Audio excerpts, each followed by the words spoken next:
Welcome to our interview series, guys. We got a great one coming at you right now. Check it out.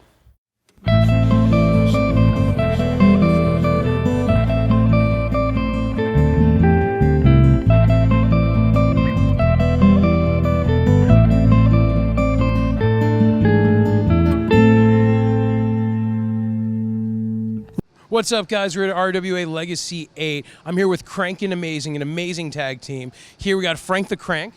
Crank it up, baby! And the amazing Michael Santana. Hello.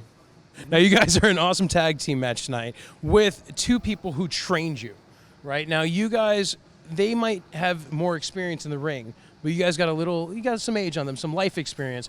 In your opinion, what's more important, the training or the life experience?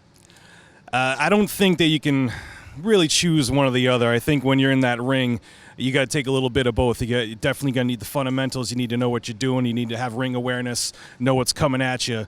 But at the same time, if it breaks down and turns into a fight, you know, that life experience, I think, is going to come in pretty handy. I'm going to have to agree with my partner. We haven't been wrestling too long, but we do have the life experience. And me coming from New York, I've been in plenty of street fights. And if things get out of hand, I can handle myself. Now, you guys haven't been wrestling that long. I know you were a referee, right? What is it that brought you to do battle in that ring? Well, it all started with one of the gentlemen that are wrestling here tonight, Mike Montero. We got into it a couple of spats a few times, and I kind of cost him a couple of matches. And he decided to kick me in my face. So I kicked him back, and he didn't like it, so he challenged me to a match, and I've been wrestling ever since then. So, you know, we had that fight then, but he's a good friend of mine, and I'll have to thank him for making me cross over and finding myself in that ring with him. Finally, a referee who fights back. Referees' lives matter. What brings you to the ring? It's one of those things. I've been a lifelong fan ever since I was a little kid. Growing up, watching the golden era, watching in the 80s, and Hulk Hogan, Ultimate Warrior, Roddy Piper. It's something I've always loved, something that I should have done a lot earlier. And I'm a little older. I'm in my mid-30s, and it was one of the things that was just bugging me. If I don't do this now, if I don't follow this, my passion, before I know it, I'm going to be 40 years old, and it's going to be something that's going to be out of reach. So I'm late to the game. But I think because I'm late to the game, I know that more's at stake. I got less time in this business, so I make every match count. I make every minute out there count. And, you know, it's one of those things where this is my dream. I waited a long time, but I'm going to make sure that I squeeze every ounce of life out of this time of my life. Finally, what is the funniest thing that's happened to you, either training or in the ring or in a match? What's the funniest thing to ever happen? Just recently, I thought I pooped myself in a match. Me too. Yeah, you too? Was it the same match? No, it was another show. You sure? Oh, really? That is tag team love, ladies and gentlemen. Yeah. Well, you pooped yourself too. I thought I did. We were facing the heavy hitters, and Frank gave me an elbow drop, and I thought I pooped myself, and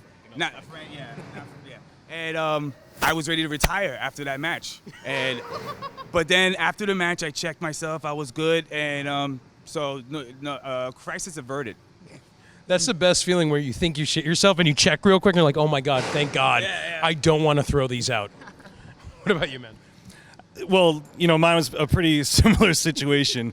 That's why we're tag team. Yeah, we did so many things together. It was a different match. It was in another area. I was working singles that night, but unfortunately, I was also working against my bowels. It seems, as I made the poor choice to have Chipotle for lunch, and it came back for revenge and body slammed someone, hit the ropes, jumped high up in the air for the leg drop, and it came close to becoming a poop drop. I think the leg drop is the ultimate shit yourself move. You should never, if you do it from the top rope, they will also shit themselves. It's a twofer, which is amazing. It is kind of a badge of honor in the wrestling business to poop yourself in a match and to keep. Yeah, and to keep going. You know, it's right up there. It's almost right up there with Triple H tearing his quad and still finishing the match. You poop yourself. That's true. So here's my question. If you feel like you pooped yourself, do you just sort of give that a subtle hint to your opponent? Do you go like, don't grab me from behind, I'm going to feel really bad? No, immediately you give them a stink face.